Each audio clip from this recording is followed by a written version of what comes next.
ನಮಸ್ಕಾರ. ನಾವಿವತ್ತು ಬೆಂಗಳೂರು ಗ್ರಾಮಾಂತರ ಲೋಕಸಭಾ ಕ್ಷೇತ್ರಕ್ಕೆ ಬಂದಿದ್ದೀವಿ. ಬೆಂಗಳೂರು ಗ್ರಾಮಾಂತರ ಕ್ಷೇತ್ರಕ್ಕೆ ಬಂದಿದ್ದೀವಿ.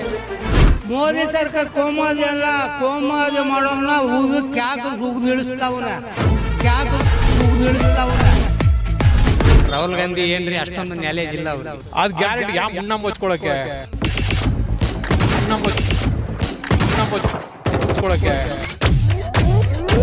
ಮದುವೆ ಉಂಡವ್ರೆ ಜಾಂಡ್ರು ಅನ್ನಂಗೆ ಹೋಗ್ತಾ ಇದಾರೆ ಅಷ್ಟೇ. ನರೇಂದ್ರ ಮೋದಿ ಬರೇ ಸುಳ್ಳು ಹೇಳ್ತಾ ಇದ್ದಾರೆ. ಮೋದಿ ತರ ಆಡೋಕೆ ಯಾರ ಕೈಲೂ ಆಗಲ್ಲ.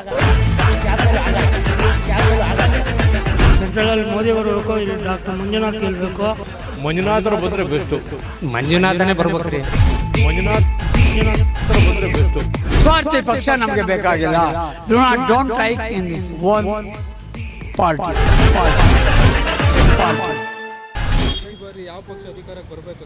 ಅಲ್ಲ, ಈ ಬರಬೇಕು ಅಂದರೆ ಒಳ್ಳೆ ಕೆಲಸ ಮಾಡೋವಂಥವ್ರು ಬರಬೇಕು. ಅಂದರೆ ನಾವು ಮೋದಿನ ಹೇಳ್ತಾ ಇದ್ದಾರೆ, ಮೋದಿ ಹೇಳ್ಕೊಂಡು ಒಂದು ಕೆಲಸ ಸರಿಯಾಗಿ ಮಾಡ್ತಾಯಿಲ್ಲ. ಆದರೂ ನೋಡಿ, ಇವತ್ತು ಸರ್ಕಾರಿ ಕೆಲಸದವರಿಗೆ ಪೆನ್ಷನ್ಗೋಸ್ಕರ ಆಗಲೇ ಸುಪ್ರೀಂ ಕೋರ್ಟಲ್ಲಿ 3 ವರ್ಷ ಆಗೋಯ್ತು ಆರ್ಡ್ರ್ ಆಗಿ, ಇನ್ನೂ ಮಾಡಿಲ್ಲ. ಆಗಿದ್ದರೆ ಇದನ್ನು ನಾವು ಮೋದಿನ ಯಾವ ರೀತಿ ನಂಬಬೇಕು ಹೇಳಿ? ಯಾಕೆಂದರೆ ಬರೀ ಅಯೋಧ್ಯೆ ಕಟ್ಬಿಟ್ಟಿದೆ ಅಂತಂದರೆ ವಾಜಪೇಯಿ ಮಾಡಿದ್ರು, ಅವ್ರ ಕಾಲದಿಂದ ಮಾಡಿದ್ರೆ ಮುಂದೆ ಬರಲಿಲ್ಲ. ಈಗ ಇವ್ರಿಗೆ ಎಲೆಕ್ಷನ್ಗೋಸ್ಕರ ಕಡೆ ಹೋಗಲ್ಲ ಅದು.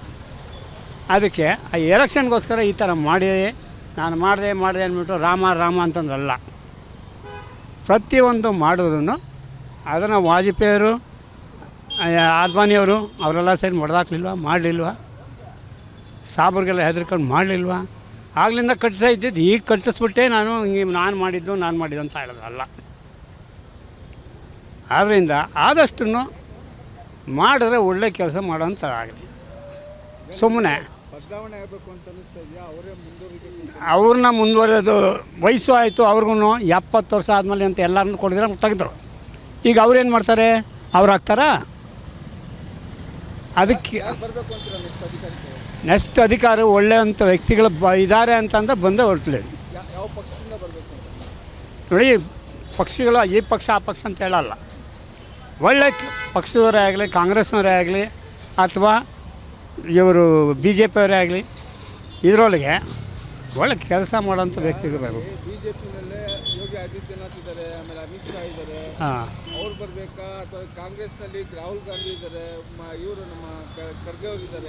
ಖರ್ಗೆ ಅವ್ರಿಗಂತೂ ಬಿಡಿ, ಅವ್ರಿಗೆ ಬರೋಲ್ಲ, ಬೇಡ ನನಗೆ ಅಂದ್ಬಿಟ್ರು, ಆಯಿತಾ. ಇನ್ನು ಪ್ರಿಯಾಂಕಾ ಗಾಂಧಿ ಮತ್ತು ರಾಹುಲ್ ಗಾಂಧಿ ಇದ್ದಾರೆ. ಅವರಿಬ್ಬರೊಳಗೆ ಅಂದರೆ ಪ್ರಿಯಾಂಕಾ ಗಾಂಧಿ ಬಂದು ಪರವಾಗಿಲ್ಲ, ಬಟ್ ಓಕೆ ಒಳ್ಳೆ ಕೆಲಸ ಮಾಡೋಂಗೆ ಕಾಣ್ತಾಳೆ, ಮಾತಾಡೋದು ಅಷ್ಟೇ, ಇದರೊಳಗೂ ಇದ್ದಾಳೆ. ಅಷ್ಟೊಂದು ಇದಿಲ್ಲ ಅಂದರೆ ಅವನಿಗೆ ಚಾಣತನ ಇಲ್ಲ, ಬರೀ ಇದರಲ್ಲೇ ಇದೆ. ಇದರಿಂದ ಬಂದರೆ ನೋಡಿ, ಅಮಿತ್ ಶಾ ಕೊಟ್ಟರೆ ಮೊದಲೇ ಅವನು ದೊಡ್ಡ ಕಳ್ಳ ಆಗಿ ಜೈಲ್ನಾಗಿದ್ದು ಇವತ್ತೆಲ್ಲನೂ ಎಲ್ಲ ಪಕ್ಷದನ್ನ 25 ಕೋಟಿ ಕೊಟ್ಟು ಎಳ್ಕೊಂಡ. ಈಗಲೇ ಅವ್ನು ಮಾಡ್ತಾರೆ. ಇನ್ನು ಅವನೇ ಬಂದರೆ ಇಂಡಿಯಾನ ತಗೊಂಡು ಮಾರ್ಕೊಂಬಿಡ್ತಾನೆ. ಈಗ ನಮ್ಮ ಒಂದು ರಾಜ್ಯಕ್ಕೆ ಇಲ್ಲಿ ಇಲ್ಲಿಯ ಒಂದು ಕ್ಷೇತ್ರದಲ್ಲಿ ಇಲ್ಲಿ BJP ಮತ್ತು JDS ಮೈತ್ರಿಯಾಗಿ ಡಾಕ್ಟರ್ ಮಂಜುನಾಥ್ ಅವ್ರನ್ನ ಇಳಿಸ್ತಾ ಇದ್ದಾರೆ ಕಣಕ್ಕೆ, ಈ ಏರಿಯಾ, ಈ ಒಂದು ಕ್ಷೇತ್ರಕ್ಕೆ. DK ಸುರೇಶ್ ಒಂದು ಕಡೆ ಇದ್ದಾರೆ ಕಾಂಗ್ರೆಸ್ನಿಂದ. ಇವರಿಬ್ಬರಲ್ಲಿ ಯಾರು ಬಂದರೆ ನಿಮಗೆ? ಯಾಕೆಂದರೆ ಇಲ್ಲಿ BJP ಅವ್ರು ಬಂದು MLA ಬಂದು ಕೂಡ ಮುನ್ರತ್ನ ಕೂಡ ಏನು ಮಾಡಲಿಲ್ಲ. ಬರೀ ಕಾಸು ಕೊಟ್ಟು ಹಾಕೊಂಡ್ರಲ್ಲ, ವ್ಯಕ್ತಿ ಅವನು ಒಳ್ಳೆಯದಾಗಲಿಲ್ಲ, ಅದು ಇಲ್ಲೂ ಮಾಡಲಿಲ್ಲ. ಇದನ್ನು ಯಾರು ನಂಬ್ತೀರ? ಈಗ ನೋಡಿ ಹೇಳ್ತೀನಿ, ಮಂಜುನಾಥ್ ಇದರಲ್ಲಿ ಒಳ್ಳೆ ವ್ಯಕ್ತಿ ಇದ್ದರು, ಒಳ್ಳೆ ಡಾಕ್ಟ್ರ್ ಅಂತ ಹೆಸರು ತಗೊಂಡ್ರು, ಅದರಲ್ಲಿದ್ದರು, ಅದಕ್ಕೆ ಒಪ್ಕೊಳ್ಳೋಣ. ಆದರೆ ಅವ್ರನ್ನ ತಗೊಂಬಂದಿತ್ತು ಹಿಂಗೆ ಪಕ್ಷ ಬರಲಿ ಅಂದ್ಬಿಟ್ಟು ಅವ್ರನ್ನ ಹೇಳ್ಕೊಂಡಿದ್ದು ಸರಿ ಇಲ್ಲ, ಬರಬಾರ್ದಾಗಿತ್ತು. ನೋಡಿ, ರಾಜಕೀಯಕ್ಕೆ ಯಾರನ್ನು ಹೇಳ್ಕೊಂಡ್ರು ಅಂದರೆ 10 ಕಡೆ ಮೈಸೂರು ಕಡೆ ಇವನ್ನ ಹೇಳ್ಕೊಂಡ್ರು, ಅವ್ರೂ ಅದಕ್ಕೆ ಲಾಯಕ ಅಲ್ಲ. ಅಂಥವ್ರನ್ನೆಲ್ಲ ಹಿಂಗೆ ಹೇಳ್ಕೊಂಡಿತಾನೆ ಪಕ್ಷ ಮುಂದಕ್ಕೆ ತತ್ತಿ ಅಂದರೆ ಅಲ್ಲ.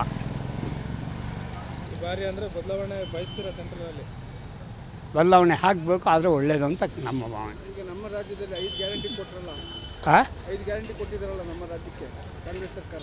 ಅಲ್ಲ 5 ಗ್ಯಾರಂಟಿ ಕೊಟ್ಟವ್ರೆ ಅಂದರೆ ಅದನ್ನು ನನಗೆ ಒಬ್ಬರು ಹೇಳ್ತಾರೆ ನನಗೆ ಕೊಟ್ಟರು ಇವ್ರು ಕೊಟ್ಟಿಲ್ಲ, ಅತ್ತೆ ಕೊಟ್ಟರು ಮಾಳಿನ ಕೊಳ್ಳ ಸೊಸೆ ಕೊಟ್ಟರು ಇವ್ರು ಕೊಟ್ಟಿಲ್ಲ ಅಂತ ಇದಾದ್ರು.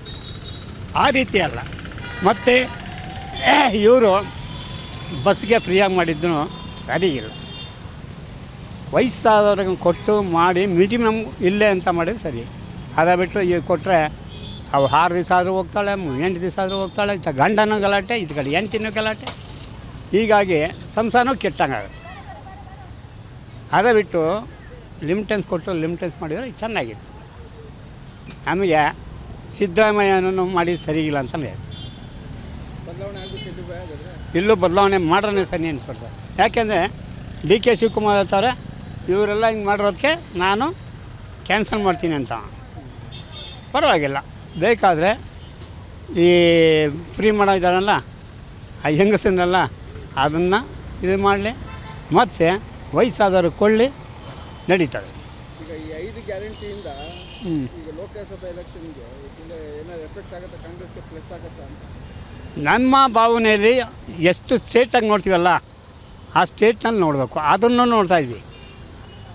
ನಾನು ಅಸ್ಸಾಂ ಸುತ್ತದೆ, ಪಂಜಾಬ್ರಿಗೆ ಹೋಗಿದ್ದೀನಿ, ಬಿಹಾರ್ ನೋಡಿದ್ದೀನಿ, ಎಲ್ಲ ಸುತ್ತಿದ್ದೀನಿ.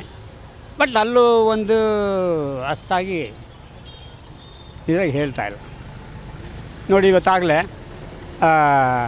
ಇವಳು ಬಿಹಾರ ಇವಳು ಏನು ಆಕ್ಸಿಡೆಂಟ್ ಆಗಿ ಏನಾಗಿದ್ದು ಹೆಂಗಾಯ್ತು ಅಂತ ಗೊತ್ತಿಲ್ಲ, ಏನೋ ಕೊಟ್ಟವ್ರೆ ನೋಡಿ, ಪೇಪರ್ ನೋಡಿ ಅಷ್ಟೇ.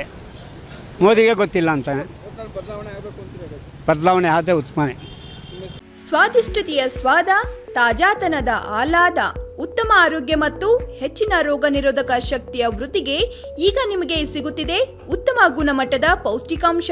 Shri Vaidik millet health mix. ಇದು ಸಿರಿಧಾನ್ಯಗಳ ಸಂಪತ್ತು.